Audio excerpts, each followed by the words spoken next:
Welcome to guys. और आज बात करेंगे कि पोर्टफोलियो में कितने म्यूचुअल फंड एक्चुअल में रखने चाहिए। जैसे कि इन भाई साहब का कहना है कि बहुत ज़्यादा ज़्यादा म्यूचुअल फंड पोर्टफोलियो में नहीं रखना चाहिए। ज़्यादा से ज़्यादा 2 से 3 म्यूचुअल फंड जो है तो पोर्टफोलियो में रखना चाहिए।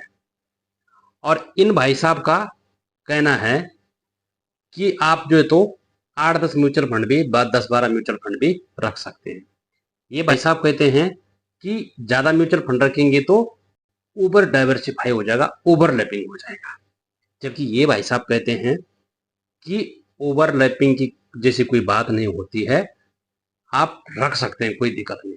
लेकिन दोस्तों, जहां अगर रियलिटी की अगर बात करेंगे, अगर आप खुद इन्वेस्ट करके खुद एक्सपीरियंस करेंगे, जब इन्वेस्ट करेंगे एक्सपीरियंस करेंगे कि एक्चुअल में होता क्या है। देखो, हर कोई आदमी इतना एक्सपर्ट तो नहीं होता है म्यूचुअल फंड के बारे में। जिनको बहुत एक्सपीरियंस हो गया 10-12-15 साल से जो इन्वेस्ट कर रहे, जिनका काम है, तो उनको तो अच्छा एक्सपीरियंस होगा। लेकिन बहुत सारे लोगों को, हम जैसे लोगों को इतना एक्सपीरियंस तो नहीं होता है। लेकिन जब हम प्रैक्टिकल करके देखेंगे, करके देखते हैं, तब जाके हमको मालूम पड़ता है कि हाँ यार, एक्चुअल में है क्या। देखो दोस्तों, जो कि बात है कि ज़्यादा नहीं रखना चाहिए और ये इनकी बात है कि ज़्यादा रखना चाहिए। तो चलो मैं आपको बताता हूँ। मैंने करीबन 11 फंड में इन्वेस्ट कर रखा है, ठीक है। उनमें से 5 जो है तो 5 म्यूचुअल फंड ऐसे हैं जो कि पिछले 1 साल से अपने बेंचमार्क को बीट नहीं कर पाए। देखिए, जिसे कि जिनमें से एक तो है कैनरा रोबोको स्मॉल कैप, दूसरा है HDFC मैन्युफैक्चरिंग का फंड, और तीसरा है SBI स्मॉल कैप का फंड। इसने भी अपने बेंचमार्क को बीट नहीं कर पाया।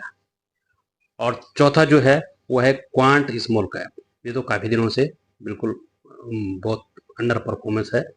इसने भी अपने बेंचमार्क को बीट नहीं कर पाया। और पांचवें जो है तो HDFC मिड कैप का फंड।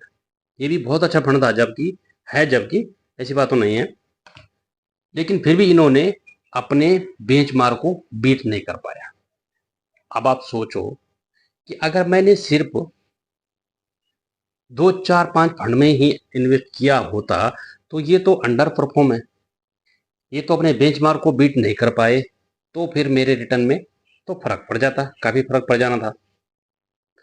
जहां अगर वो 5 ने तो बिल्कुल अंडर परफॉर्म किए हैं, बेंचमार्क को बीट नहीं कर पा रहे, वहीं पर जो 6 और है वो अच्छे परफॉर्म कर रहे हैं और अपने बेंचमार्क को बीट कर रहे हैं, अच्छे जो तो रिटर्न दे रहे हैं। तो दोस्तों, यहाँ पर जो तो आप खुद जो तो अपनी खोपड़ी लगा सकते हैं, अपने वो देख सकते हैं कि यार, अगर आप कर सकते हैं तो जो तो अपने पोर्टफोलियो में 6-7 फंड तो रखनी ही चाहिए।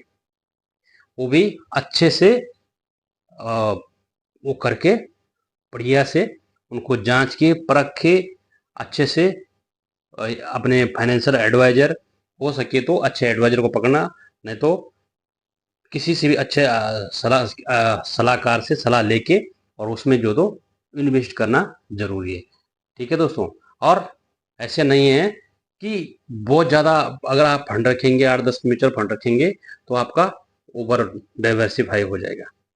ओवर डाइवर्सिफाई भी होता है, थोड़ा बहुत होता है। आप तो ग्रो में भी चेक कर सकते हैं कि कौन कितना वो कर रहा। मैंने 2 मिड कैप ले रखे हैं, जैसे HDFC का और मोतीलाल ओसवाल का। जबकि मोतीलाल ओसवाल का अच्छा परफॉर्म कर रहा, अपने बेंचमार्क को बीट कर रहा, जबकि HDFC का वो थोड़ा अंडर परफॉर्म है, अपने बेंचमार्क को बीट नहीं कर रहा। तो ऐसे में आपका पोर्टफोलियो बैलेंस हो जाएगा। ऐसे आप रियलिटी चेक कर सकते हैं और इसलिए आपको बता भी रहा हूँ। और आप खुद अपने पोर्टफोलियो से भी सीख सकते हैं किसी की, क्योंकि लोग तो कुछ ना कोई कुछ बोलता है, कोई कुछ बोलता है। लेकिन आप अगर खुद अपना पोर्टफोलियो चेक करेंगे, अपना देखेंगे, तो आपको मालूम पड़ेगा कि रियलिटी में क्या है। Thank you.